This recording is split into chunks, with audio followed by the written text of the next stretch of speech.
First నీ interest అండి. Okay. నువ్వు దాంట్లో ఎంత స్ట్రెంగ్త్‌గా, ఎంత స్ట్రాంగ్‌గా ఉన్నావు, నీ నాలెడ్జ్ గాని అదంతా గూడా. సో, అది అందరూ చేసే తప్పదే. యాక్చువల్‌గా ఇప్పుడు ఏమైపోద్ది, ఇన్‌ఫ్లుయెన్స్ అవ్వటం వల్ల లైఫ్‌లోనూ జరుగుతా ఉంటదది. ఇక్కడ కూడా జరుగుతుంది. ఇప్పుడు సపోజ్ ఎవడైనా ట్రావెల్ వీడియోస్ తీశాడు. లేకపోతే మన నాన్వేష్ అన్నయ్య ఉన్నాడు. అన్నయ్య అసలు మామూలుగా అన్నయ్య లాగా అసలు ఆ రేంజ్ వెళ్ళిపోయాడు, పెద్ద స్టార్ అయిపోయాడు. అవును. సో, ఇక నేను కూడా అది పెట్టేస్తా. ఇప్పుడు బయట కూడా అంతే కదా.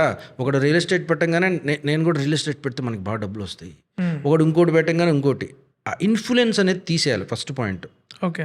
ఇన్ఫ్లుయెన్స్ తీసేసి నీకేంటి, ఎంతమంది చూస్తారనేది అసలు ఫస్ట్ వద్దండి. ఇప్పుడు ఈ 10 నెలల నా అనుభవంలో నేను చెప్పదలుచుకుంది ఏంటంటే, ఈ క్యాలిక్యులేషన్స్తో ఏదైనా పని స్టార్ట్ చేస్తే బిఫోర్, అంటే నువ్వు డిసైడ్ చేసే బిఫోర్ నువ్వు క్యాలిక్యులేషన్స్తో స్టార్ట్ చేస్తే ఫెయిల్ అవుతావు.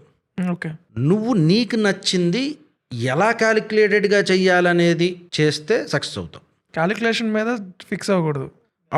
డిసైడ్ అయ్యేటప్పుడు నేను అనేది ఈ టాపిక్ తీసుకుంటా, ఈ టాపిక్లో నాకు నిజంగానే ఉందా, స్ట్రెంగ్త్ ఉందా, ఎంతమంది చూస్తారనేది వదిలి అంటున్నాను నేను పాయింట్ ఏంటంటే, ఇది బాగా చూస్తారా, వ్యూస్ బాగా వస్తాయా, డబ్బులు బాగా వస్తాయా, అసలు ఆ లెక్కలు వేసుకొని క్రియేటివ్ ఫీల్డ్ రాకూడదండి. వాళ్ళు చేస్తున్నారని కాకుండా నాకు వచ్చింది, నాకు నచ్చింది ఫిక్స్ అవ్వాలి.